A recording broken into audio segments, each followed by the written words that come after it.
Eu que te agradeço, um prazer revê-la e agradeço a você, a comissão de extensão, né, que desenvolveu não a palestra só de hoje, mas as outras palestras, né, nesse tema neurociência, linguagem e educação, que de fato são áreas que precisam conversar cada vez mais, né? Deixa eu ver se eu projeto aqui o meu slide. Peraí.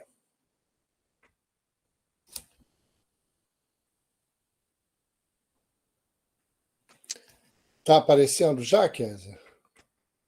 Sim, está carregando. Agora já carregou, já aparece normalmente para mim. Ok, então tá. Nós então vamos conversar agora sobre esse tema, né? O título que eu dei é Análise Quali-Quantitativa de Dados de Rastreamento Ocular no Ensino de Linguística. Da onde surgiu essa palestra, da onde surgiu essas práticas que a gente tem desenvolvido?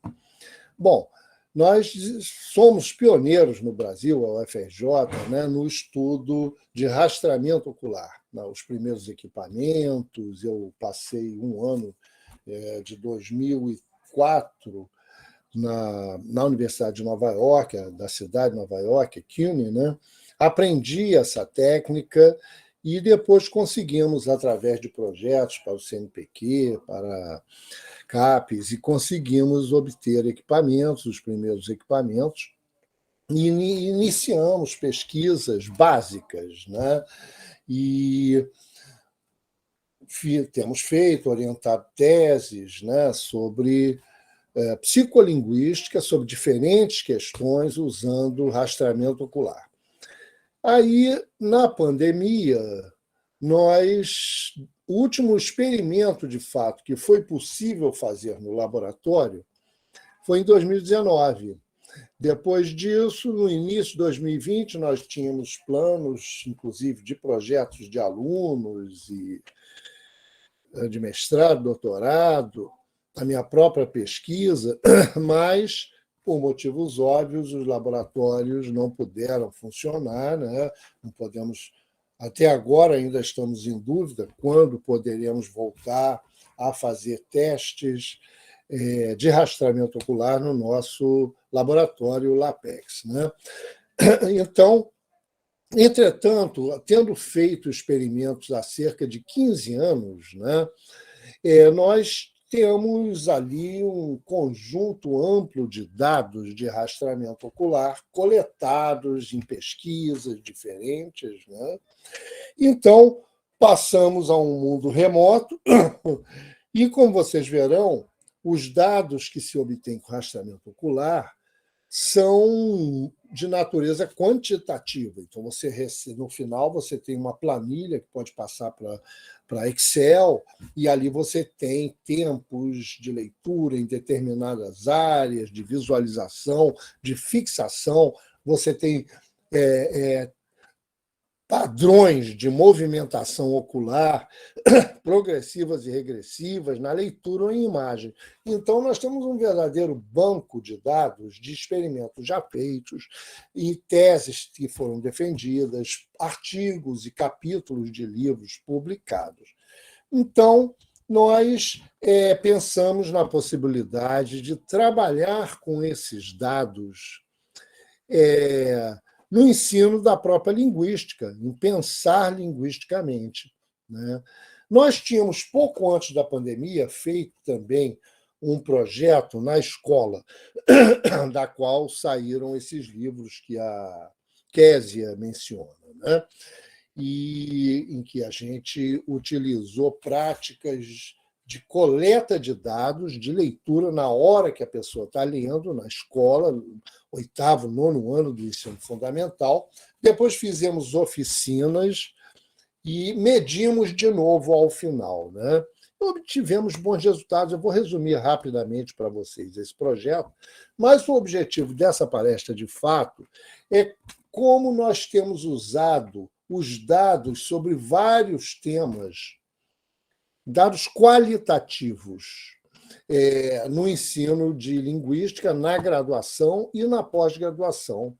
Nós temos feito isso desde o início de 2020, numa técnica que se chama de ensino baseado em problemas, aprendizagem baseadas em problemas, que é de forma uma metodologia, que é uma metodologia ativa, em que o aluno se torna protagonista, olha o problema, pensa, desenvolve sua capacidade de raciocínio analítico, né? E compara dados, faz hipóteses, estabelece variáveis, e, com isso, ativamente pratica a ciência da linguística, ou aprende linguística, né? Como a gente espera demonstrar nessa palestra. Então, essa é a ideia. Basicamente, nós vamos aqui também reunir esses componentes, a ciência da psicolinguística, um aspecto fundamental que é a metacognição, que é o pensamento sobre o pensamento, né? A cognição sobre a cognição, e fatores educacionais, né? Bom, nesse livro a gente conta um projeto que a gente fez durante 2 anos numa escola na área de leitura, uma escola pública de ensino fundamental do estado do Rio de Janeiro, na área de leitura, né? E esse outro livro também nós organizamos reunindo diferentes linguistas, psicolinguistas brasileiros, cada um de um viés, pensando nessa disciplina que é a psicolinguística educacional, né? Então, essa palestra aqui se situa nessa especialidade que se chama psicolinguística educacional. O que é a psicolinguística? Uma ciência básica, né, que estuda as relações entre a linguagem e a mente. De que maneira a psicolinguística pode ser aplicada para desenvolver a educação? Nesse livro, especificamente, estamos falando da educação básica, desenvolver a leitura no 8º e 9º ano do ensino fundamental. Nesse outro livro, que a Késia também mencionou, a gente também trabalha um pouco com a escola, mas colocamos dados linguísticos, e a utilização desses dados pode desenvolver o conhecimento de várias questões linguísticas até além da escola, na universidade, como vamos tentar discutir nessa palestra. Bom, a psicolinguística é essa ciência fascinante, né, que tem impactado profundamente a linguística no pós-behaviorismo, a primeira metade do século XX, em que uma disciplina antimentalista, baseada na reação, no estímulo-resposta, né, era dominante, e a psicolinguística praticamente nasce nesse período, na metade do século XX, quando várias disciplinas passam a interagir com grande intensidade, né? É a chamada revolução cognitivista da metade do século XX. Então, como você vê, aí essas disciplinas passaram a conversar intensamente, né? E eram basicamente uma tentativa de, passado um momento antimentalista, tentarem conversar para justamente entrar na caixa preta do cérebro da mente, né? Então, muitas disciplinas surgem aí. A psicolinguística moderna surge desse diálogo, né, entre a psicologia e a linguística, lá por volta dos anos 50 do século passado, né? A neurociência da linguagem, a linguística educacional, a linguística computacional, a linguística antropológica, a filosofia da linguagem tem uma tradição um pouco maior, mas também é impactada nesse momento muito fértil para o pensamento. E, antes de mais nada, é muito importante, uma vez que se entra assim, no estudo da cognição humana, né, o que está aqui dentro não é apenas o que é recebido de um estímulo externo, mas a mente é rica em estrutura. Então, esse trabalho desse cientista cognitivo, David Marr, ele era inglês, mas foi para os Estados Unidos, no MIT, né, Massachusetts Institute of Technology, e ele trabalhou muito com processos da visão.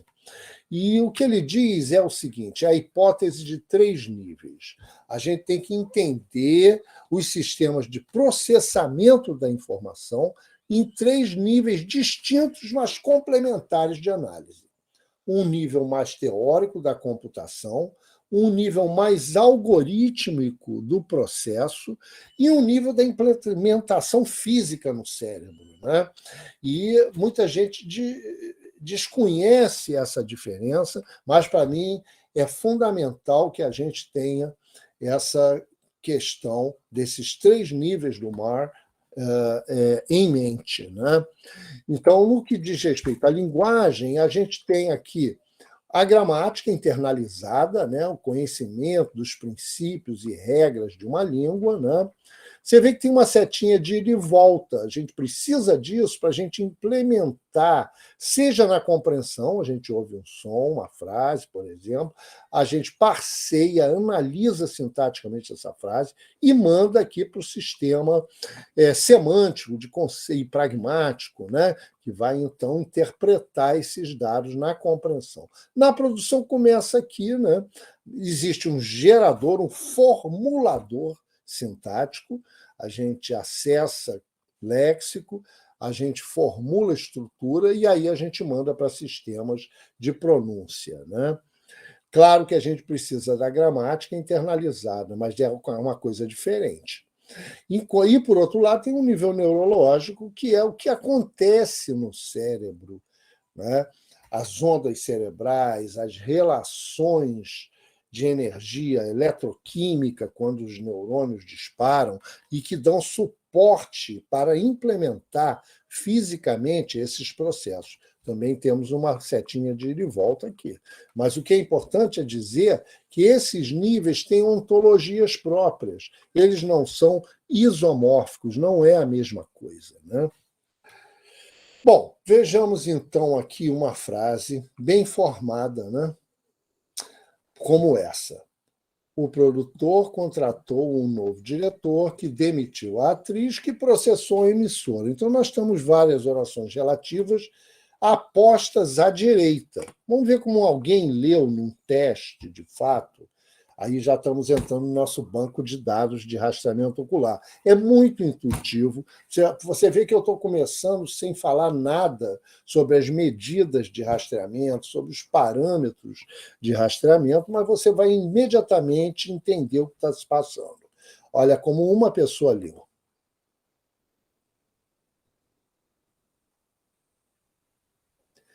Muito bem. Olha, deixa eu dizer uma coisa para vocês. Se quiserem, a gente pode reservar um tempo ao final, mas se quiserem, na hora, podem. Eu teria o maior prazer se vocês também quiserem fazer perguntas, se responder. Por exemplo, nesse caso aqui, o que está acontecendo? Eu já dei um curso parecido com esse na forma de oficina, em que as pessoas, de fato, interagiam, sugeriam ideias do que viram, né? O que você está vendo aí? Quem consegue? Vamos experimentar fazer isso? Quem me diz, basicamente, o que aconteceu na leitura dessa frase?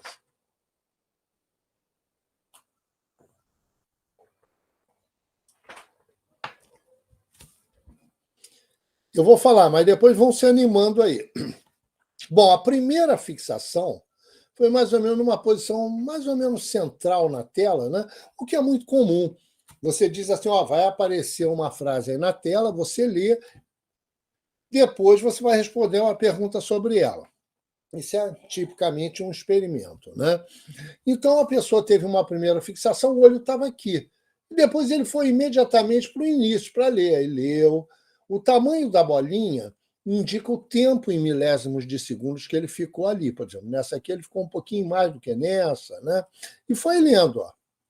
Foi lendo sem voltar. Não tem propriamente uma fixação regressiva. A frase não foi muito difícil de ler.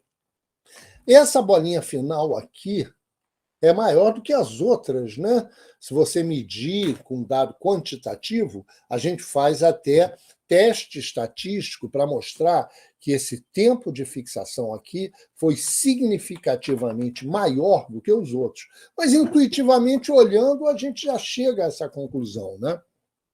Por que será que essa tempo de leitura aqui, ao final, foi maior do que os outros? Alguém tem alguma ideia, uma hipótese, uma sugestão? É o empacotamento. Obrigado, rapaz. Isso mesmo. Me ajudando aí, Fred. Isso mesmo. O que quer dizer o empacotamento? O empacotamento é aquilo que em inglês se chama wrap-up. É o embrulho final, né? Ou seja, a pessoa vai lendo, ele vai computando uma estrutura, ele acessa o item, né? Não precisa uma fixação para cada palavra também não, porque a fixação também tem uma periferia, uma visão periférica que ele já lê. Né? Mas ele vai basicamente computando a estrutura, vai formando, vai parceando, como se diz. Né? E, na última, ele não está lendo apenas a palavra, o sintagma a emissora, ou processor emissora, que já dá para ler. Ele está lendo também, ele está, aliás, computando também. Finalmente, é um movimento integrativo de tudo que ele leu. Ah, tá, entendi. Né? E por isso é muito comum que as últimas fixações na leitura de uma frase tenham maior duração, maiores latências, né, do que as demais, a menos que haja alguma questão ali na frase que a gente esteja também estudando. Né? Mas numa frase basicamente dessas, com várias orações relativas encaixadas à direita, no final ele quer ver, tá, ele empacota tudo, e por isso é muito comum que a última visualização seja de maior duração, como a gente viu aí. Mas interessante que não houve regressão, né? Quando a pessoa volta o olho para reler. Então, novamente, foi assim que ele leu. E terminou de ler em alguns segundos, e aí tinha uma pergunta que ele respondia, mas não vou mostrar aqui. Agora, essa outra frase, se você comparar com a frase anterior, que é essa, basicamente está dizendo a mesma coisa. Ou seja, a leiturabilidade ela é a resultante da qualidade lexical, e aí a qualidade lexical é a mesma, mas também da complexidade estrutural. Por que essa frase, o produtor contratou um novo diretor que demitiu a atriz que processou a emissora, foi lida mais facilmente do que essa? Olha. Um monte de regressões para o início, para o meio, regressões de primeira passagem, regressões de segunda. Por que será que isso aconteceu? Olha assim, os dois padrões aqui. Então, essa daqui de cima foi lida com 13 fixações, todas progressivas. Enquanto que a segunda frase, em vermelho, né, foi lida com pelo menos umas 27 fixações e muitas regressões. Quem me diz por que será que essa... É o mesmo conjunto de palavras, não tem nenhuma palavra diferente entre elas. Mas por que a segunda frase foi mais custosa do que a primeira? Quem sugere?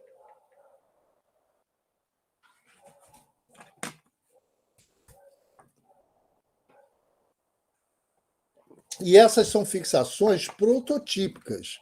A gente fez estudos assim, e, de modo geral, as pessoas que participaram do estudo tiveram mais tempo, analisados quantitativamente os tempos médios de leitura e os padrões de movimentação ocular foram mais complexos do que na primeira frase. E se elas têm as mesmas palavras, por que a segunda foi mais custosa de computar?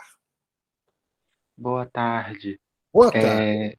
Eu acredito que seja porque a organização dessas palavras deu uma outra ideia, né? Ela ficou com pouca coesão, pouca coerência. Não deu para entender direito. Ela é bem formada, mas ela é difícil de processar, exatamente. Mas ela, gramaticalmente, ela é bem formada, porque é um tipo de complexidade estrutural que se chama de encaixe central. Naquela ali, não. O produtor contratou um novo diretor, eu formei a oração inteira. Que, aí vou com uma relativa, que demitiu a atriz, que processou a emissora. Aqui também está dizendo isso, olha. A atriz que o novo diretor, que o Prodator contratou, demitiu, processou a editora, a emissora. Só que o encaixe central torna mais difícil, porque você interrompe. Por exemplo, aqui eu falo, o produtor contratou um novo diretor, sujeito predicado. Agora, a atriz, ao invés de eu postular logo o predicado atriz, eu vou fazer uma adjetivação, né? A atriz a qual o novo diretor. Aí falei do diretor, mas não prediquei para ele ainda. Vou novamente fazer uma oração que o produtor contratou. Aí é que eu vou começar a predicar. Demitiu, processou a emissora. Ela está bem formada, hein? Do ponto de vista da representação. Lembra que eu falei que são 3 níveis, que o segundo mar, o primeiro nível é o nível da representação, dos princípios da gramática.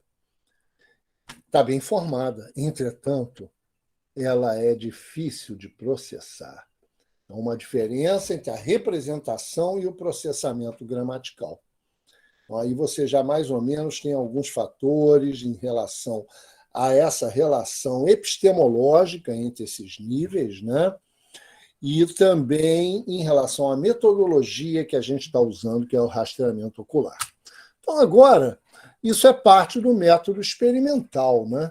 O método experimental estuda a linguagem e a psicolinguística. Entre todas as subáreas da linguística, talvez é a que tenha maior experiência historicamente com o método experimental. Tem que se definir hipóteses, variáveis, condições experimentais, tem que ter um design, tem que definir muito claramente a tarefa que você vai pedir dos participantes do experimento. Você pode escolher se você vai dividir entre sujeitos ou dentro do mesmo grupo de sujeitos, um quadrado latino, porque você não pode mostrar o mesmo padrão para todos. Por exemplo, nesse experimento aqui, que eu mostrei anterior, tinham frases com relativas à direita e tinham frases de encaixe central. Mas o grupo que viu relativa de encaixe central não viu a mesma frase. Por exemplo, essas 2 frases não foram feitas pelo mesmo sujeito. Mas ele viu condição de encaixe central e condição de encaixe à direita, mas não a mesma frase nas 2 condições, senão a segunda, as pessoas são espertas, as pessoas computam, prestam atenção em milésimos de segundos. Aí ele já conhecerá um pouco a lógica ali, isso iria afetar, seria o que a gente chama um artefato do experimento. Então, todos esses cuidados são típicos do método experimental.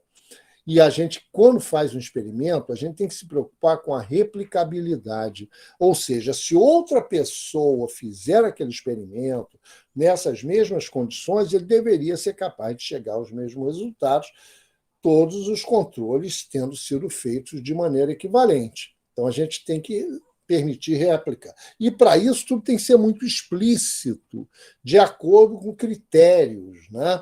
E esse é o método experimental. Na linguística teórica, nem sempre a pessoa sabe o método experimental. A pessoa pensa, tem a sua intuição, é também muito válido. Essas coisas estão em distribuição complementar, mas quando vai fazer experimento, você precisa seguir certos critérios, porque senão você comete erros. Erro do tipo 1, erro do tipo 2. Né? Não achar alguma coisa que poderia ter achado ou achar alguma coisa que não deveria ter achado. E são princípios fundamentais da experimentação. Né? E você tem vários métodos para fazer experimento, várias técnicas. Leitura ou audição automonitorada, decisão lexical, priming, julgamento de aceitabilidade e gramaticalidade e eye tracking, que é o que vamos observar mais de perto hoje, mas no nosso laboratório usamos todas essas técnicas. Todas essas aí são técnicas experimentais muito comuns, muito utilizadas na pesquisa psicolinguística, né? Mas o nosso assunto de hoje tem a ver com eye tracking, que é o rastreamento ocular. Né? Bom, há outro aspecto que a gente precisa rever rapidamente para podermos acompanhar essa palestra adequadamente. além da psicolinguística e das técnicas experimentais, especificamente a técnica de rastreamento, temos que pensar no que é metacognição. Né?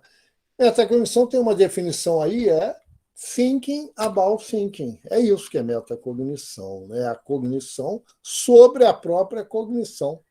De certa forma, o que a gente está fazendo aqui é isso. Estamos pensando sobre a nossa cognição de linguagem.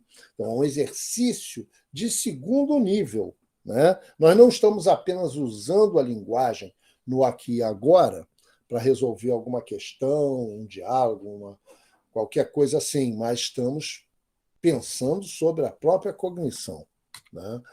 E isso é tão importante. Quando a gente começou a estudar a questão da metacognição, chegamos a nos surpreender, porque, segundo muitos autores importantes, antropólogos, cientistas cognitivos, a metacognição teve um papel fundamental no desenvolvimento da consciência humana, da mente humana, talvez até no salto que nos tornou de um primata em Homo sapiens. Né? Talvez seja o elo perdido, como nesse livro fabuloso de Terrace e da Janet Metcalfe. Ou seja, foi aquele momento, foi um salto metacognitivo, quando aquele primata lá aprendeu a se colocar no ponto de vista do outro, não apenas interagir ali para satisfazer seus instintos, sua necessidade fisiológica, mas dar um passo atrás e fazer esse salto metacognitivo. Nesse momento, segundo muitos autores, surgem consciência, linguagem, imaginação e arte, que é o resultado da metacognição. Né? É uma espécie de teoria da mente. Vocês conhecem a teoria da mente do outro? A teoria da mente, ela é uma área de estudo muito importante. É a teoria que quando que uma criança consegue se colocar no ponto de vista do outro, né? Porque muitas vezes a própria aquisição da linguagem pelo indivíduo espelha a aquisição da linguagem pela espécie. Né? Então, é muito comum se descobrir teoria da mente, em que ponto que ela chega, se contar a uma criança uma historinha tipo essa aí. Eu vou contar mais ou menos parecida com essa. Há várias versões. Se você tiver um irmãozinho, um filho, um vizinho, em torno de entre 20 e 30 meses, você pode experimentar fazer esse teste com a criança. Então, você chega para a criança e diz assim, olha, vou te contar uma historinha. Você presta atenção, porque depois eu vou te fazer uma pergunta. Hein? A criança geralmente gosta desses testes verbais. Né? Aí você diz assim, olha, tinha um menino, o nome dele era Joãozinho. Um dia, a mãe dele disse, Joãozinho, eu fiz esse bolo aqui. Aí a mãe dele pegou o bolo e viu que estava muito quente, tinha acabado de sair do forno. Aí ela falou para o Joãozinho, Joãozinho, eu vou botar esse bolo aqui no armário, porque está muito quente. Aí você vai lá brincar lá fora e quando você voltar, eu te dou uma fatia do bolo. Aí o Joãozinho, tá bom, mamãe, e foi brincar lá fora. Aí você fala para a criança que você está testando. A mãe pensa assim, o Joãozinho já vai voltar e esse bolo ainda não vai estar frio. Eu vou fazer o seguinte, vou tirar esse bolo do armário e vou botar na geladeira. Aí, quando ele voltar, o bolo aí realmente já vai estar frio. Aí ele fez isso. Aí você vai perguntar para o menino ou para a menina que você está testando. Quando o Joãozinho voltar, onde que ele vai procurar o bolo? Aí é que você vai ver se a criança tem o conhecimento de que ele não viu quando a mãe trocou o bolo do armário para a geladeira. Né? Mas como ele sabe, tem um impulso de dizer que o Joãozinho vai procurar o bolo na geladeira, porque ele sabe. Isso é um fato muito importante. E quando ele já desenvolveu a capacidade de atribuir falsa crença, que se chama como teoria da mente do outro, para que ele possa articular esse raciocínio, ele deu esse salto metacognitivo. Né? Pode tentar fazer com alguma criança e ver. Né? E é a teoria da mente, falsa crença, empatia também, você ser capaz de ver o mundo da perspectiva do outro, isso é empatia. Todos esses são fatores interessantes no desenvolvimento da linguagem. Né? Olha, aí achava-se, com base em testes assim, esse é um teste offline. Em psicolinguística, o teste que nos mostra o que está acontecendo com base em um fato depois da pessoa ter ouvido a história, né, é offline. E achava-se que a atribuição de falsa crença só poderia acontecer com criança de 25 meses. Né? Mas eles fizeram com crianças de menos de 25 meses usando a técnica de rastreamento ocular. Vamos ver se vocês entendem isso. Aqui é a fixação da criança de menos de 25 meses, e a criança está observando essa cena, né?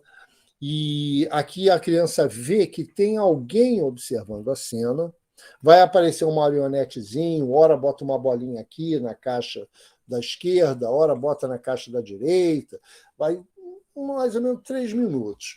E aí a criança está tendo o olho traqueado por um eye tracker de mesa aqui, que captura o olho dela, e a gente sabe onde ela está fixando. E o tracinho é o movimento, chamado-se movimento sacádico. Né? E uma hora, eu acho que não vai dar para sair o som, é muito baixo, toca uma campainha e essa moça olha para lá. E a criança vai ver como ela nota. O tempo de olhar é quando a bolinha está maior, né? Menor é menos tempo, maior é maior tempo. E a moça, vamos ver se você vê o que acontece. E vamos ver problem-based, né? Baseado em problemas. Vamos ver quem me relata o que a gente aprende com esse teste de rastreamento ocular. Vamos observar juntos. Então, a criança está olhando, a fixação da criança em azul, aparece esse marionetezinho, bota ali, olha como ela acompanha direitinho, tá vendo? Viu que botou ali. De vez em quando ela olha para a moça e vê que a moça está observando, tá vendo? Aí sai o bonequinho, aí vai ver onde que a moça vai pegar, olha, ela viu, abriu, aí até entendeu a lógica do que está se passando, do testezinho, né? E a criança está acompanhando com atenção. Aí o bonequinho volta, abre a caixa e coloca naquela caixa do lado direito, né? E a criança prestando atenção, olha, atenção focada.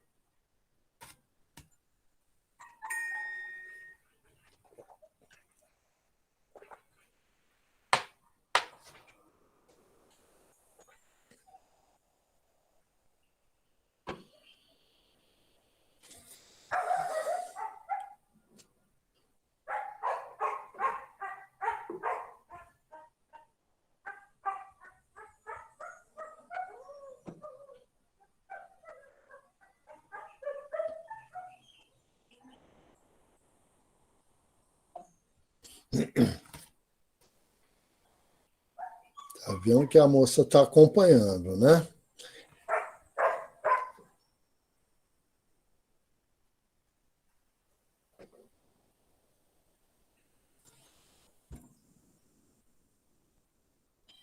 Agora tocou a campainha. Olha como ela observa que a moça deixou de ver. Preocupa-se até com isso. E ela não está mais vendo. Como que ela vai acertar a bolinha, pegar a bolinha agora? E aí ele tirou daquela caixa à direita.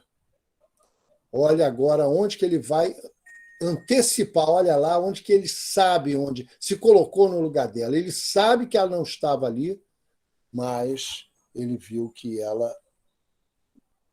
ainda achava que estava ali. Ele foi capaz de se colocar no ponto de vista dela. Entenderam isso? Alguma questão? Nenhuma, tudo bem claro. Obrigado. Então, essa é a vantagem de um método online. Com aquela perguntinha no final, só interpretativa, a gente não conseguiria capturar esse fato. Esse foi um texto nessa área, teoricamente, fundamental. Mostrou que as crianças já têm sim. Aí a pesquisa agora talvez ela não saiba colocar em palavras essa cognição de empatia, de metacognição, mas ela já tem nesse período. Então, a vantagem de um teste online é isso: a gente sabe o que está acontecendo na hora da computação, na hora do processamento. E aí a gente pode ter, na verdade, recursividade, porque primeira ordem é o que está acontecendo no aqui e agora. Né? Então, o cara pode dizer assim, os dois viram e reagem, né? Tem um tigre se aproximando, mas isso é só reação de primeira ordem, a um registro de computação primário que qualquer animal tem. Um animal pode ver um tigre se aproximando, gritar, até um grito que é para aquele tigre, né, isso já foi estudado na evolução da linguagem, que está acontecendo naquela hora ali. Agora, segunda ordem já precisa de se colocar de metacognição. E diz assim, o azul viu que um tigre está se aproximando, até em terceira ordem. Olha, pode ser possível. Ele disse que viu, que o outro viu que um tigre está se aproximando.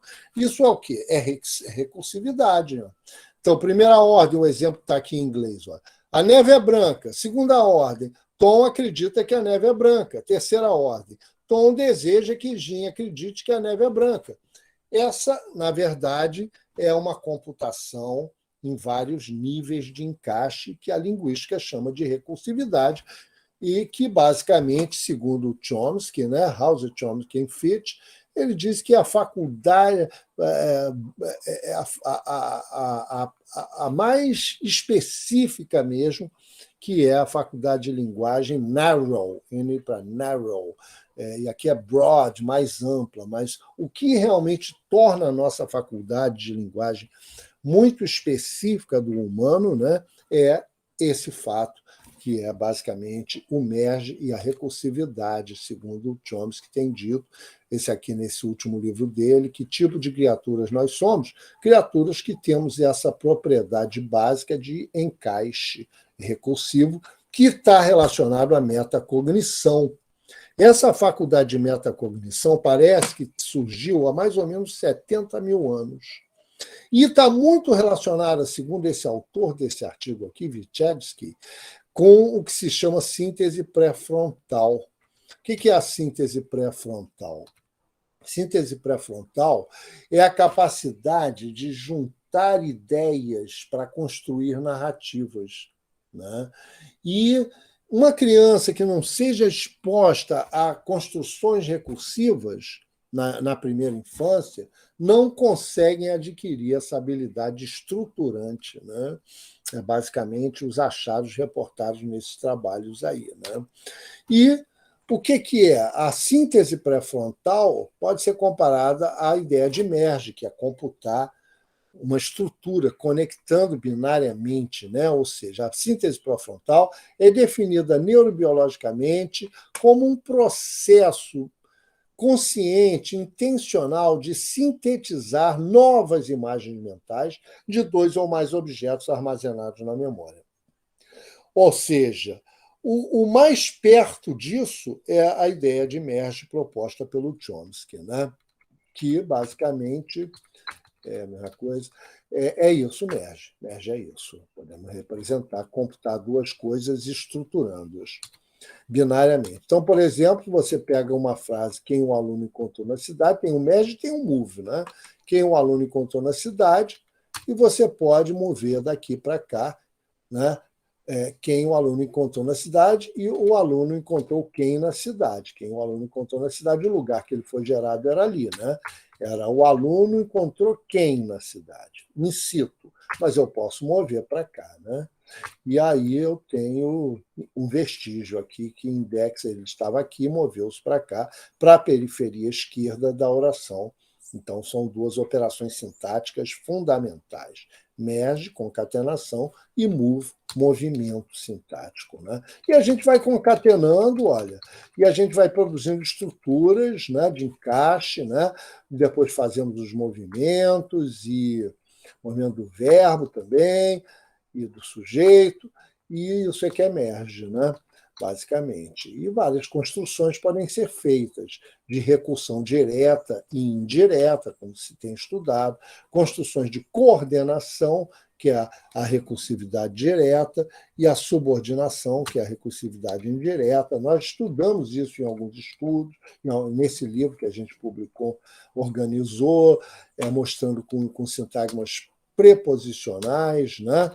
Por exemplo, a gente fez um experimento há algum tempo, basicamente em que a pessoa olhava uma imagem, depois até fizemos com a língua indígena Carajá, e as pessoas leem, e a gente vê quando está coordenada, e fizemos também com português Sentence Picture Matching, é dizer se a frase que você lê corresponde à imagem que você vê, né?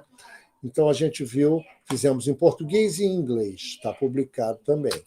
E aí você tem assim, olha, aqui tem flor no livro, no copo e na mesa. E aqui não, tem flor no copo, em cima do livro, na mesa. Estão encaixadas recursivamente. Né?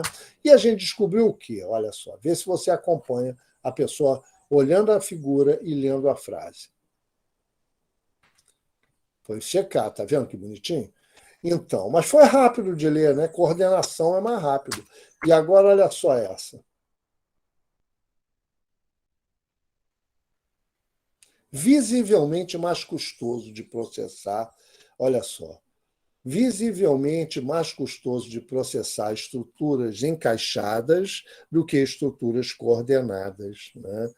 Então, com outra técnica, que é o mapa de calor, muito intuitiva. A estrutura coordenada, ele olhou, quanto mais vermelhinho, maior tempo de fixação. Né? Então, você vê que a imagem tem ali, ele olhou as posições para julgar se era verdade o que dizia na frase, e ali a mancha mais verde, não tem nenhuma muito vermelha. Né? Então, aqui não, olha só no encaixe, flor no copo, em cima do livro, na mesa. Olha como foi mais custoso de ler também. Né? Então, a gente observou isso, que a coordenação, representada no gráfico quantitativo, né, foi mais ou menos igual, até tende a facilitar um pouquinho no fim. Na subordinação, quando ele nota o encaixe, vai lá, é mais difícil, mas depois volta, desce. Isso foi publicado nesse artigo aqui, que saiu na revista lá da UF. Então, a gente concluiu, por exemplo, que esses achados suportam que o encaixe subordinativo é mais custoso do que a coordenação no processamento, o que é verdade também na aquisição. A criança, quando começa a adquirir a linguagem, ela faz mais coordenação. Aí, isso, aí. E o encaixe vem num segundo momento, porque, inclusive, ele é parte da possibilidade da gramática, mas ele não é tão simples de processar e de adquirir. Né? Mas a gente adquire. E o fato da gente adquirir essa recursividade complexa, parece que foi isso que permitiu a gente dar o salto para ser Homo sapiens, com capacidade, inclusive, de viajar no espaço, no tempo, na imaginação, indo além dos limites da experiência do aqui e agora. Né? Então, que é a capacidade estruturante da mente. Dito isso, a gente fazia pesquisa básica, apenas pesquisa básica, até mais ou menos 2014, como nós participamos na UFRJ, eu, a professora Aniela, e cerca de 30 pesquisadores do Brasil, criamos a Rede Nacional de Ciência para a Educação, a Rede CPE. Né? A Rede CPE faz a seguinte proposta nesse livro. Olha aqui. A partir dessa leitura foi criada a Rede Nacional Ciência para a Educação, cujo propósito é obter respostas às indagações. De que modo pode-se empregar as diferentes técnicas utilizadas na pesquisa científica para ajudar o processo de aprendizagem? Qual é o caminho para integrar o método científico ao ensino? Esse é o desafio da Rede Nacional Ciência e Educação, que reúne professores universitários, pesquisadores de todo o Brasil, mais de 100 pesquisadores hoje, né? Então, essa ideia de como translacionar a pesquisa, o método científico, as técnicas de cada um, em todas as áreas, física, química, biologia, né? Linguística, linguagem, né? Então, a gente, dentro da psicolinguística, a gente faz testes, como você viu, olha, a pessoa está lendo, testes que a gente sempre vinha fazendo, aquele teste da imagem, sentence picture, está vendo? A gente lê, é um processo muito rápido que a gente não tem consciência. Mas se a gente tiver consciência desse processo, isso pode nos ajudar a ser um melhor leitor e ajudar também a pensar linguisticamente. Olha, está fazendo o teste. Aí olhou, tem um animal. Será que isso está compatível? Sim, tem uma cobra. E aí essa outra aí? Ele olha para a imagem, depois aparece a frase, tem bananas caídas, ele foi lá checar. Não, não tem. Então, a psicolinguística ele tem esse diferencial. Faz teste com aferição online, a gente sabe onde ele está olhando, quanto tempo ele fica, para onde vai olhar, na hora que a pessoa está computando imagens ou textos. Né? E isso é um diferencial importante, como a gente viu até na pesquisa sobre a teoria da mente. Né? Então, a gente, no nosso laboratório, tem equipamentos que estão lá paradinhos, nós temos usado desde 2019, né? Mas vamos voltar em breve, creio. Né? E a gente fez um estudo numa escola nos anos 2017 e 2018, testando alunos, a leitura de períodos por alunos nas séries finais do ensino fundamental. Né? Fizemos um diagnóstico, depois fizemos oficinas com base nas evidências encontradas. E, finalmente, retestamos após as oficinas, em comparação com um grupo de alunos do mesmo colégio, da mesma série, mas que não participaram das oficinas, e em comparação também com um grupo lá de ensino superior, de alunos da Faculdade de Letras. Né? O eye tracking, na verdade, um pouquinho da história, ele começou com os principais parâmetros que a gente sabe sobre como o ser humano escaneia o mundo visual, né, com os olhos, foi esse oftalmologista francês, professor também na Universidade de Paris, que é o Louis-Émile Javal. Ele criou esses aparelhos engenhosos de lentes e espelhos, né, e com ele, testando pessoas, lendo com ele, ele conseguiu observar diretamente os principais parâmetros do rastreamento.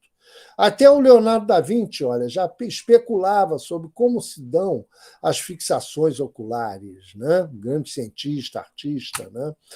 E, na verdade, o que acontece é que nessa área aqui do fundo do olho, da retina, chamada fóvea, só tem 30 mil células especializadas, chamadas cones, que, de fato, fazem uma análise que é mandada para o córtex visual em termos de forma, de cor, de textura. Né? É apenas 1 grau que a gente vê bem. É a visão foveal, está vendo? Para cá, até 10 graus para cada lado, dá para ver, mas vê um pouquinho blurred, né? Como é que diz? Fica um pouquinho sem nitidez. E o periférico é pior ainda. Se você olhar com o rabinho do olho, você vê alguma cor, algum objeto, mas você não consegue discernir com acurácia, com precisão.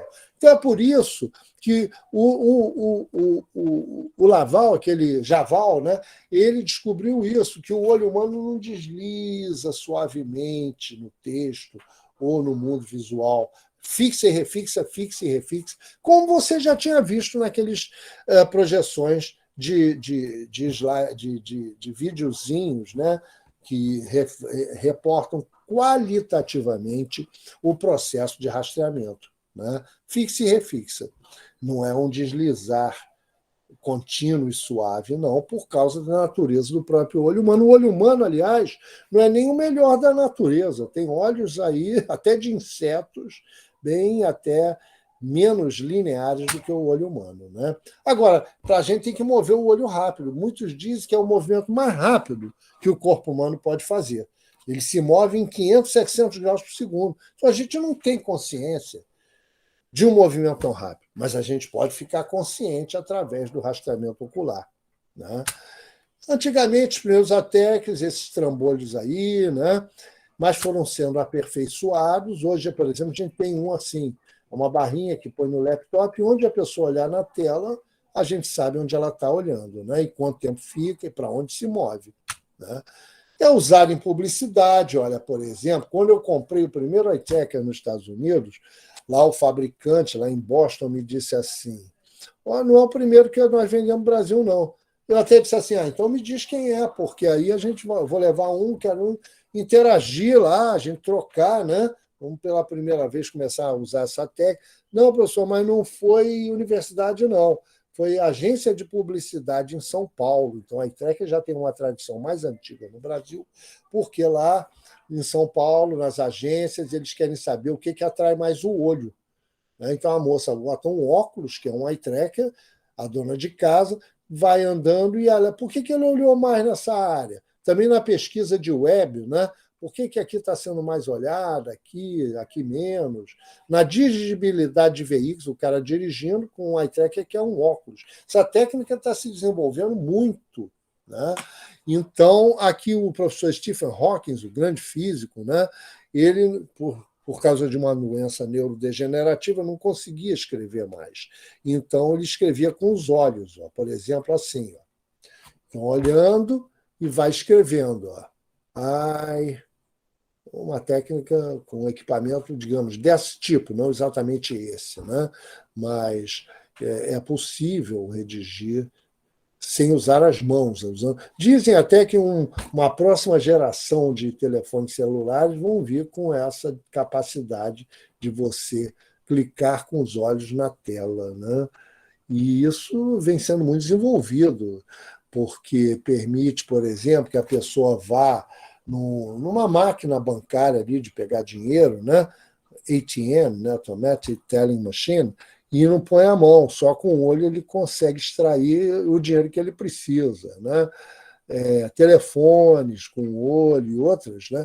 Até estão fazendo um sistema, eu li recentemente numa revista aí de eye tracking, um dos últimos números, dizendo que os eye trackers podem capturar de longe. Você entra numa loja e ele captura o seu olho e sabe onde você está olhando, quanto tempo fica, para onde vai, e manda essas informações para algoritmos até de controle. Eles dizem que é para inibir furto. Né? O cara numa sala, esse cara está olhando muito, não sei para quê, olha, botou o olho ali. Isso tudo é preocupante porque levanta a questão do controle do comportamento, de que a gente é vítima nas sociedades pseudo-democráticas atuais. Né? Então, é por isso que nós, na universidade, temos que desenvolver expertise nesses sistemas, né? Para não sermos vítimas e para usarmos com boas finalidades educacionais. Né? Então, o rastreador ocular, basicamente, captura e grava movimentos oculares de milissegundo a milissegundo, nos dá informação onde as pessoas estão olhando, por quanto tempo, e permite ao experimentador relacionar essas medidas no processamento.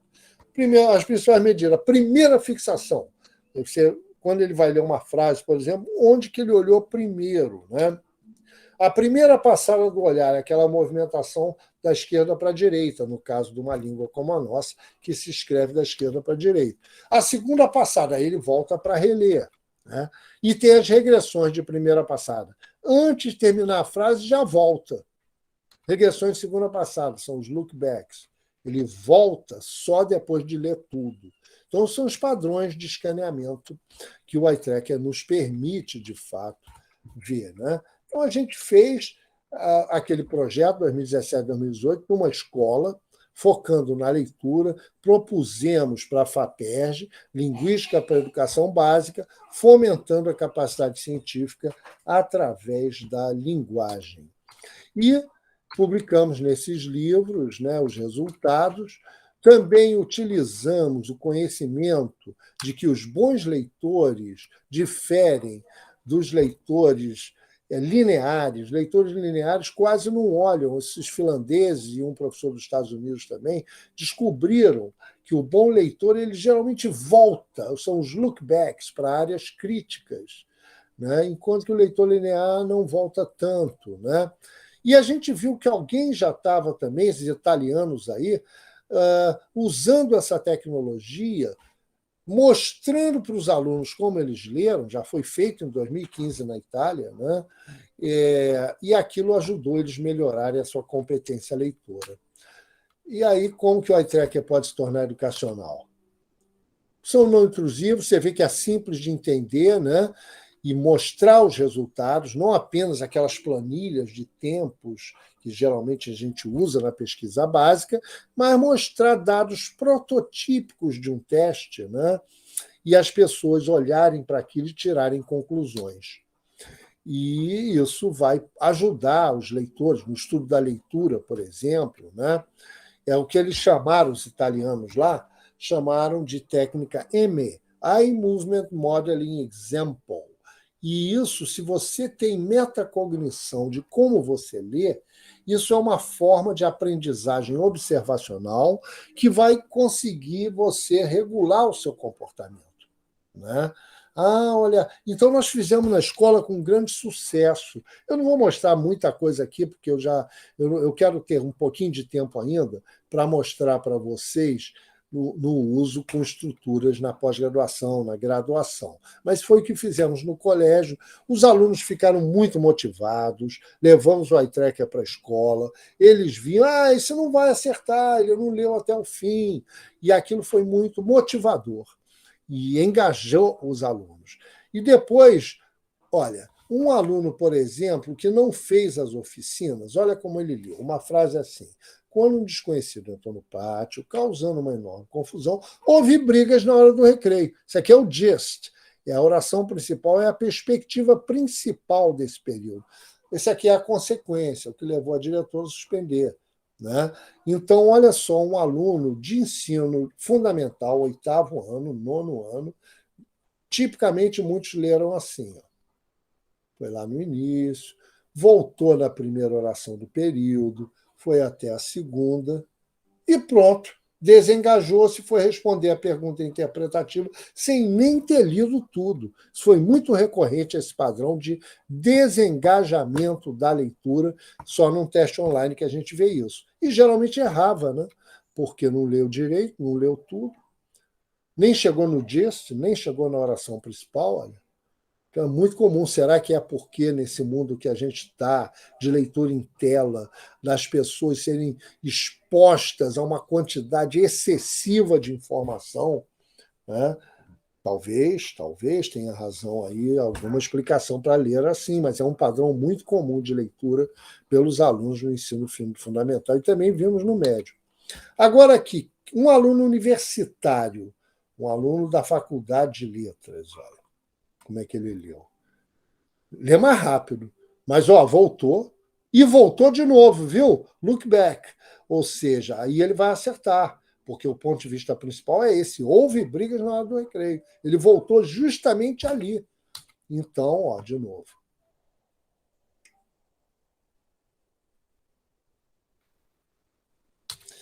Agora, um aluno daqueles que fez as oficinas, que a gente reporta tudo no livro, Psicolinguística e Metacognição na Escola. Mais lento do que o superior, né? Voltou. E voltou na principal 2 vezes, olha. Tá vendo? Então, ele recupera o dist. Recuperar o dist é assim, achar o ponto de vista daquilo que leu. Olha, o controle, que é aquele que não fez oficina, 21% de recuperação. O ensino superior também perde, mas acertou 72%, significativo. E o que fez a oficina, da mesma série do controle, mas fez as oficinas usando a eye tracker, havia outras oficinas também. Ele se aproximou, se destacou do grupo de colegas dele, de uma outra turma de 8º ano, e se aproximou bastante, né, do grupo de ensino superior na sua competência leitora, né?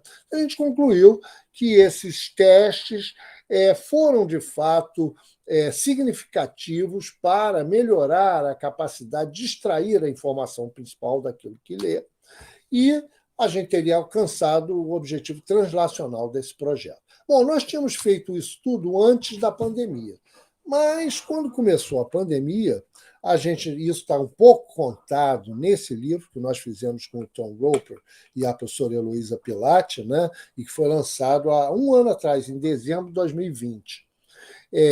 E baseado que a psicolinguística pode ser uma ferramenta, né, de dar consciência metacognitiva, e também com metodologia ativa, em que a gente põe o aluno como protagonista, né?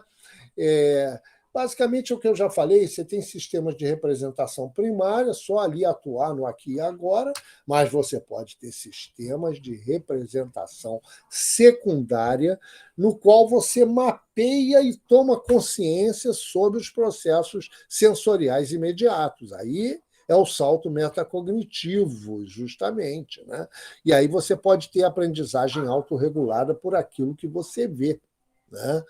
Então, eu até acabei de escrever um artigo para essa revista lá de Portugal, de A Crítica, né, que é justamente sobre essa questão de utilizar no ensino de linguística, como a gente vem fazendo desde o ano passado, né?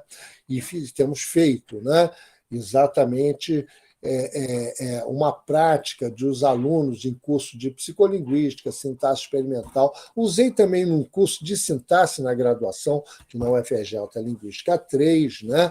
E aí você tem aulas com participação ativa das turmas, e podemos pensar questões sintáticas, processamento de frases, questões epistemológicas, metodológicas, que se beneficiam significativamente da análise quali quantitativa. Disso que você viu, gaze plots são aqueles mapas de fixação e o heat maps, mapas de calor.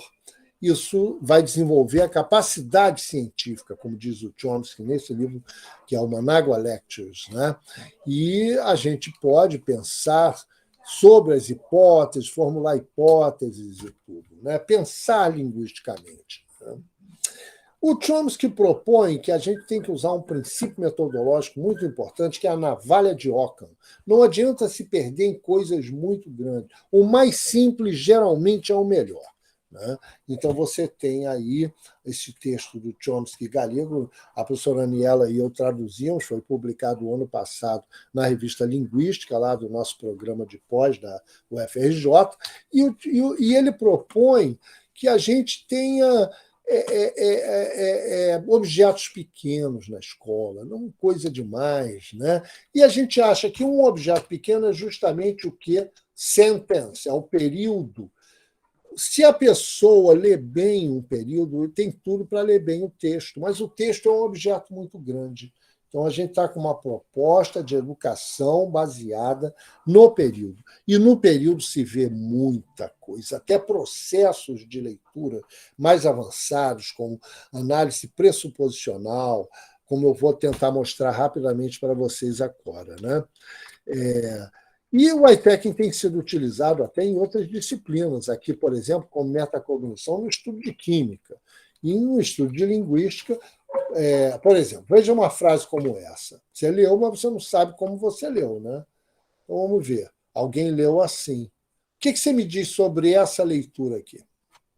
Onde que ele olhou mais?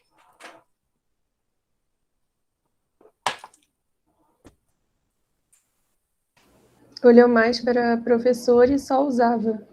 Seria Isso. É a oração principal, né? Uhum. É um bom leitor. E ele olhou muito ali na área do só, que é uma espécie de partícula que faz foco, também só usava, restringe, né? Agora, essa aqui, como é que será que ele vai ler, hein? Ué, leu assim. Por que agora o foco, a atenção principal, a fixação mais intensa saiu da principal? Quem me diz? São pessoas diferentes fazendo a leitura, a mesma pessoa? São pessoas diferentes, claro. Distribuição em quadrado latino. Boa pergunta. Porque eu ia sugerir regressão, né? Que seria a mesma pessoa voltando ao que foi dito anteriormente. Mas por que que essa área da frase foi mais fixada? Dá licença, o plural não está concordando. Ah, muito bem. Porque Tem plural. tem uma falta de concordância, a pessoa estranhou, né? E aí olhou mais para. Epa, né? E agora essa aqui, olha. E agora, por que que olhou mais para a subordinada? Sim, agora é devido à conjugação verbal. Devido à seleção, S-selection, né, do verbo, a seleção semântica. Geralmente, livro não pode ser selecionado como um constituinte, mas não com a seleção semântica. Geralmente não come livro. Né? Isso também causou um estranhamento. Então, a gente pode pensar questões de arquitetura gramatical a partir da observação de frases assim. Agora, se a gente olhar, ao invés de mapa de calor, com o mapa de fixação dinâmico, aí o que, que a gente vai ver? Ó? Olhou mais na principal, teve regressões, como você tinha dito, a menina. Agora, tá vendo? E agora essa aqui, hein? Essa é aquela de todos os livros. O que, que você acha? Agora que foi para o final, o que, que você me diz sobre esse padrão? Vou tocar de novo.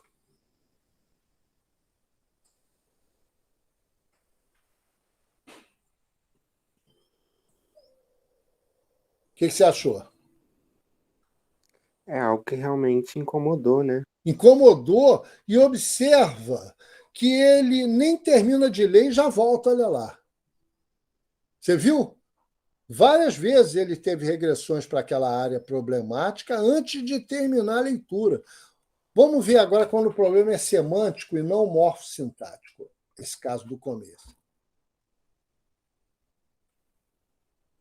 Ele voltou também, mas qual a diferença dessa regressão para a regressão na frase anterior? Ele foi até o final antes, Ah, não incomodou tanto. exatamente. Essa é uma regressão de segunda passagem. Um traço semântico, ele é computado no momento integrativo final e não no processo mais imediato. Então, isso permitiu. Olha, outra pessoa lendo com o começo também. Outra pessoa. Foi até o fim, aí é que ele voltou, viu? Na região problemática. Então, a anomalia semântica ela é mais reflexiva, enquanto que a anomalia gramatical, morfossintática, como é o caso da concordância, ela é mais reflexa, mais automática e ocorre antes, é o que se chama syntax first. Primeiro a computação sintática e depois a computação semântica, o que confirma uma proposta antiga do Chomsky de que a sintaxe é gerativa e a semântica é interpretativa. Uma grande questão da linguística e que fica claro da gente entender e estudar essa questão fazendo testes assim. Nós fizemos, está publicado isso, anomalias de forma de conteúdo, esse texto saiu aí. Então, questões de arquitetura do sistema computacional podem ser exploradas para serem discutidas no estudo de linguística. Né? Em inglês, olha em inglês, nós fomos visitados pouco antes da pandemia por alguns alunos, 12 alunos da Universidade da Nova Zelândia, Massey University. E a gente aproveitou e testou em inglês. Olha essa frase aí, bem formada. The planes will fly over the city during the parade. Deu 2 vezes. Pronto, depois respondeu uma pergunta corretamente. Frase bem formada, né? Foi rápido. Vou lá de novo. Agora essa aqui. Tem algum problema nessa frase? Quem fala inglês aí? O walk, normalmente ele é... Normalmente não, né? Ele significa caminhar, andar. E O os aviões avião não vai voam. caminhar, vai Pois fly, é. né? Então é um problema semântico, né? Está Uhum. bem formado do ponto de vista morfossintático. Vamos ver como ele leu. Leu tudo e aí voltou na região crítica, né? Ah lá de novo. Agora, e essa questão aí? Qual é o problema agora aí? Flies, está na conjugação errada. Muito bem, o will flies é a gramatical do ponto de vista da construção morfossintática, né? Vamos ver como leu. Opa! Qual foi a diferença dessa leitura para a outra? De novo.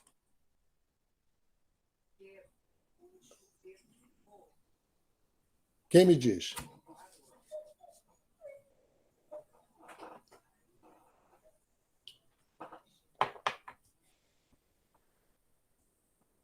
Mesma coisa que a gente viu no padrão de leitura em português.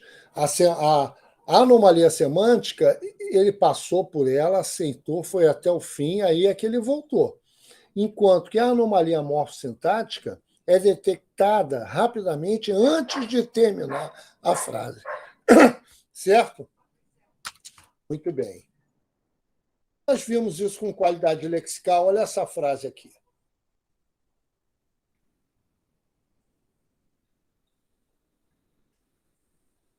Agora compara essa aqui. A diferença entre essa e essa é que nessa tem conectivo apesar de.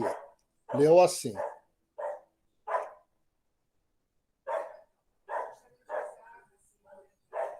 Nem voltou. Voltou na principal. Agora, essa aqui tem conectivo embora.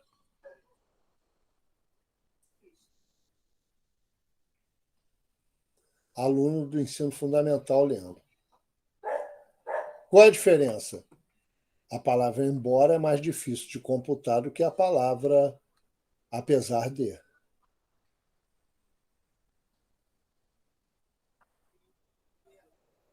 Então, todas descobertas. Foi fácil, nem voltou. Agora aqui não. Ó. Voltou. Primeira passagem.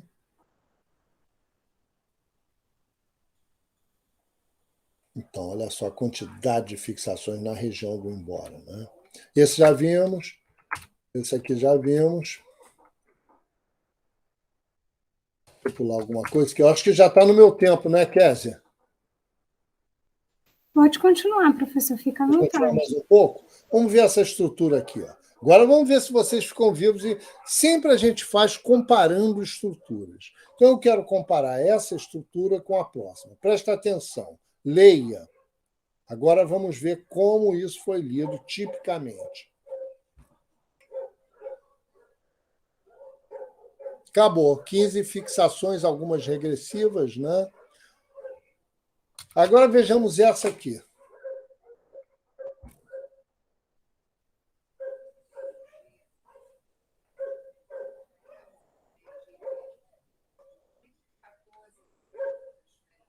Nossa, a diferença é grande. A outra foi computada com 15 fixações. Essa precisou de 37 fixações e muitas regressões. Por que será que temos essa diferença?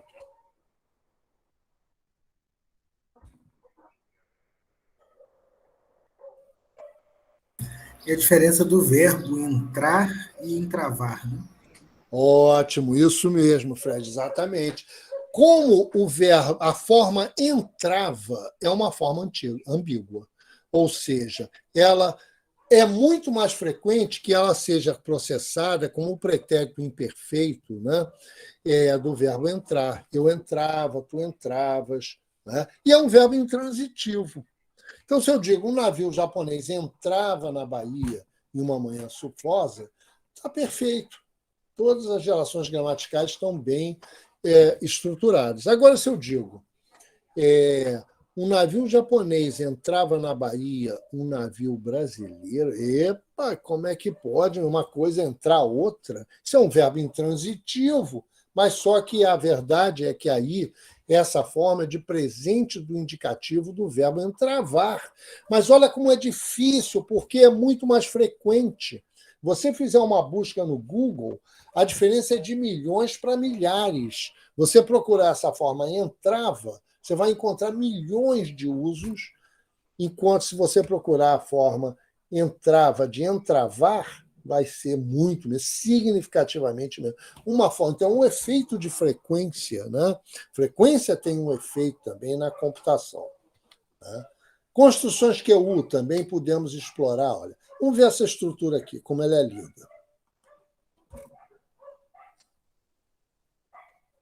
9 fixações, as duas maiores no final, fácil de ler, né? Você escreveu a mensagem que dizia o quê? Agora, se for essa aqui, o que você escreveu a mensagem que dizia? Mesmas palavras. Nossa, que isso, que negócio tão custoso. Né? Por que essa segunda foi significativamente mais custosa, com mais fixações, com fixações mais longas, com mais regressões de primeira e segunda passagem do que a primeira? Por quê? Quem me diz? Isso aqui eu tenho usado, por exemplo, no ensino de sintaxe, linguística 3, na graduação. Essa daqui foi mais fácil.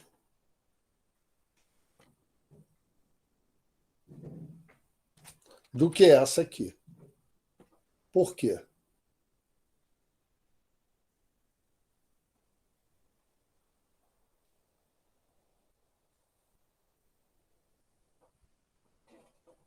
Por que essa segunda frase, com o mesmo tamanho, com o mesmo conjunto de itens lexicais, foi computada com muito maior custo de leitura do que a primeira? Quem me diz, sugere alguma coisa?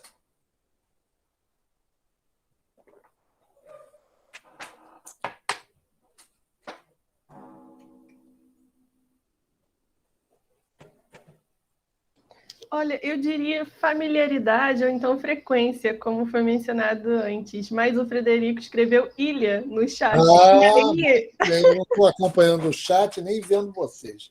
Mas é isso mesmo, é ilha sintática. Então, a gente tem que ensinar em sintaxe que certos contextos... Uma ilha é o quê? É difícil de sair da ilha, né? Porque ela é cercada de água por todos os lados. E também uma oração relativa, você escreveu a mensagem a qual dizia aquele o que é gerado naquela posição ali, in situ, né? Quando ele se move, eu tirei o que de dentro de uma ilha. Isso é a gramatical, viola a subjacência. Né? E olha como todos esses conceitos podem ser discutidos com os alunos a partir da inspeção de dados assim.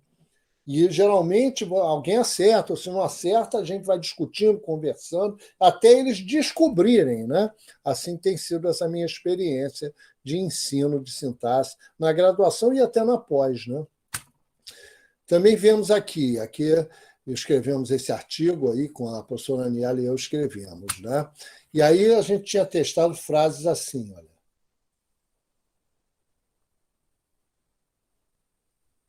Foi fácil de ler. Agora, essa daqui. Epa. Foi muito mais difícil de ler. Tanto que as duas frases estão assim. Olha, essa segunda aqui, que livro que o professor escreveu a tese sem ler, é muito mais difícil de ler do que essa, que livro que o professor escreveu sem ler a tese. A região da tese, nas duas frases, olha, chega a ser 3 vezes maior a região da palavra tese. Por quê? Tem várias questões aqui em jogo. Né? Quando você está lendo um sintagma QU, ele está numa posição não argumental, na periferia esquerda.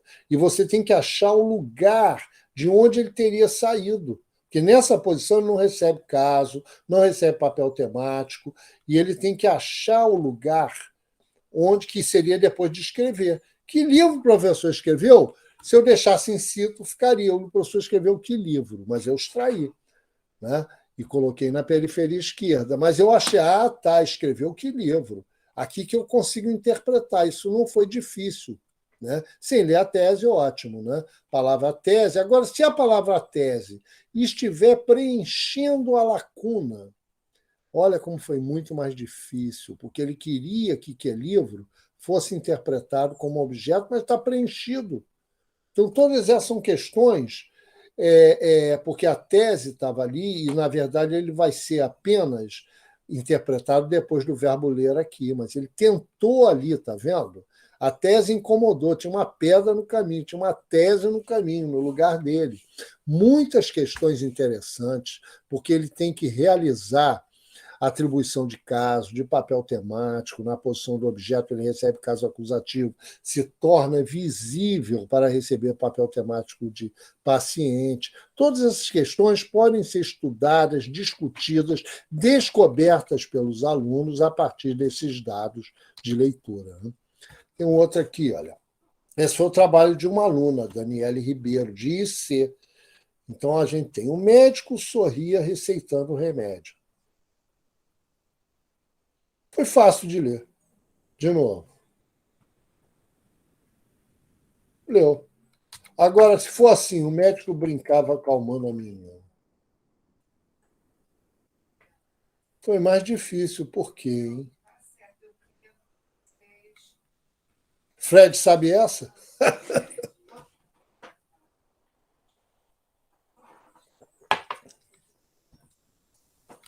Essa foi mais difícil.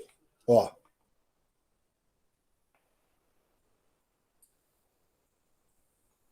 Do que essa aqui. A escolha lexical, Marcos? Tem a ver, porque vê assim, quem de fato receitou o remédio foi o médico.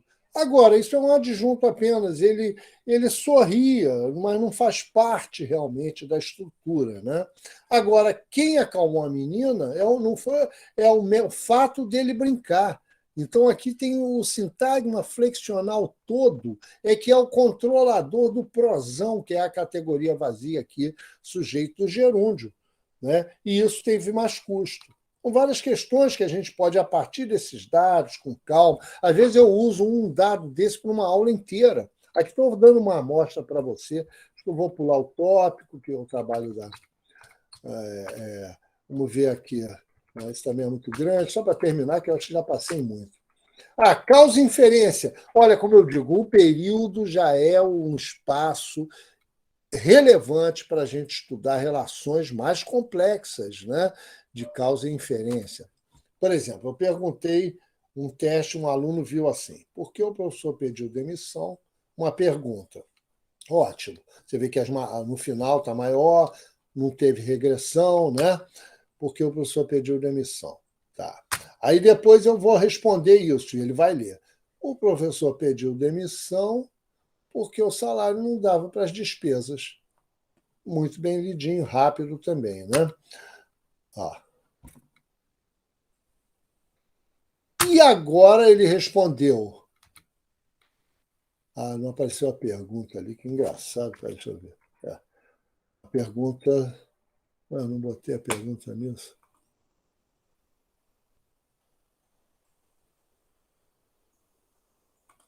Está aqui. Tinha uma pergunta. O motivo da demissão foi o salário baixo? Aí ele respondeu. Leu? Sim. Respondeu com o olho. Foi o salário baixo, por isso ele pediu demissão. Então, isso é uma causa direta. Né? Agora, numa outra estrutura, ele leu a pergunta do mesmo jeito, porque o professor pediu demissão. Rápido. Aí depois respondeu.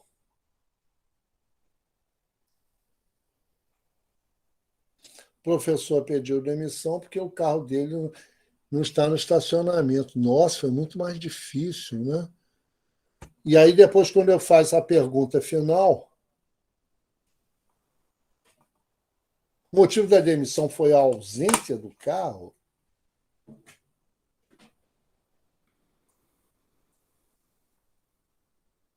Oscilou, ficou em dúvida, mas parece que olhou mais para o não, né? Por que a primeira fase... Olha, vamos botar aqui as duas para ficar mais fácil de você ver.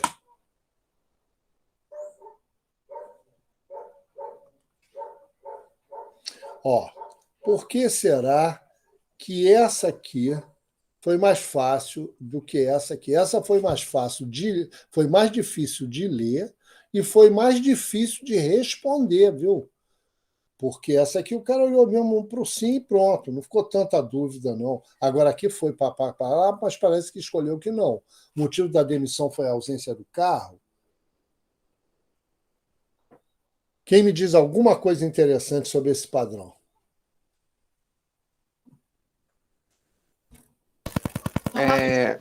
Pode falar. Pode falar, Ana, perdão.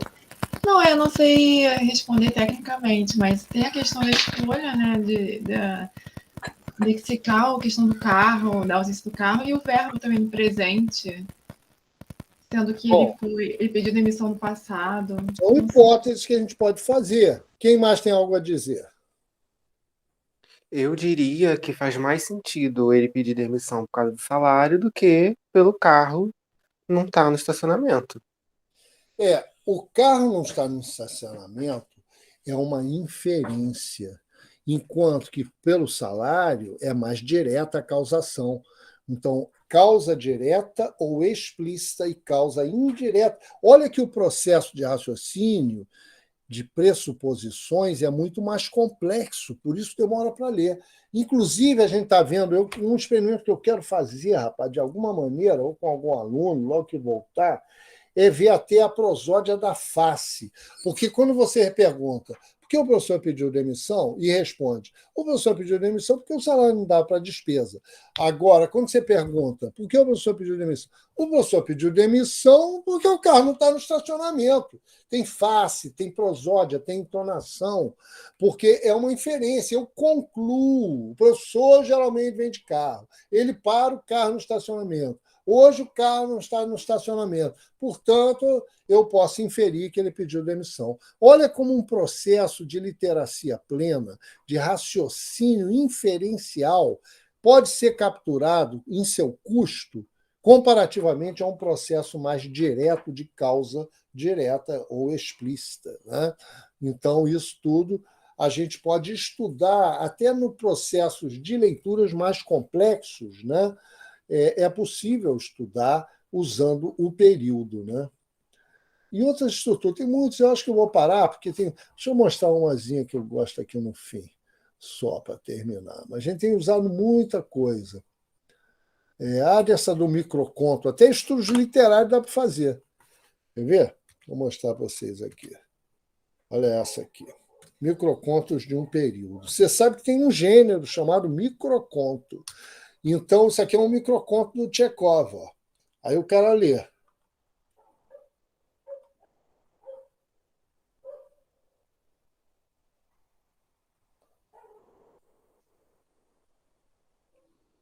Quem me diz uma coisa interessante sobre essa leitura? Comparativamente com ela. Aqui eu tomei a liberdade de interferir no microconto do Chekhov.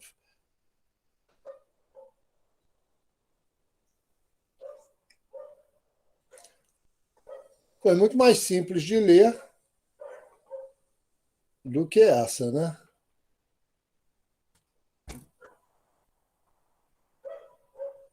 Isso foi mais complexo. Onde que ele olhou mais?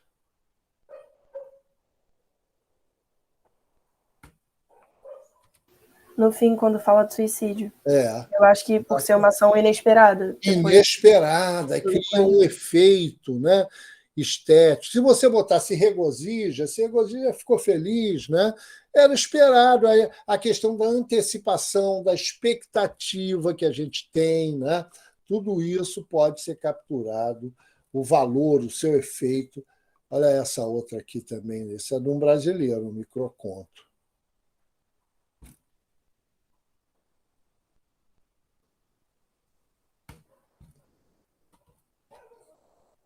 A gente sempre tem que comparar. Olha, aí foi assim. E essa aqui?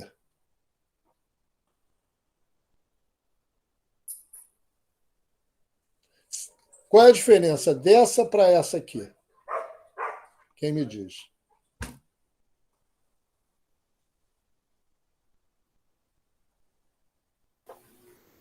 A forma como a palavra caído é escrita, na primeira forma, Exato. a escrita dá realmente a sensação da queda.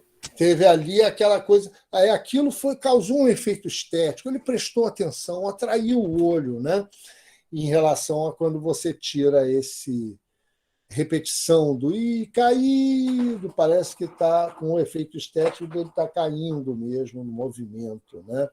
Então, tem muitas perspectivas que a gente tem estudado, usando essa técnica de uma maneira qualitativa no ensino de leitura e também no ensino de linguística, com várias questões que a gente viu aqui.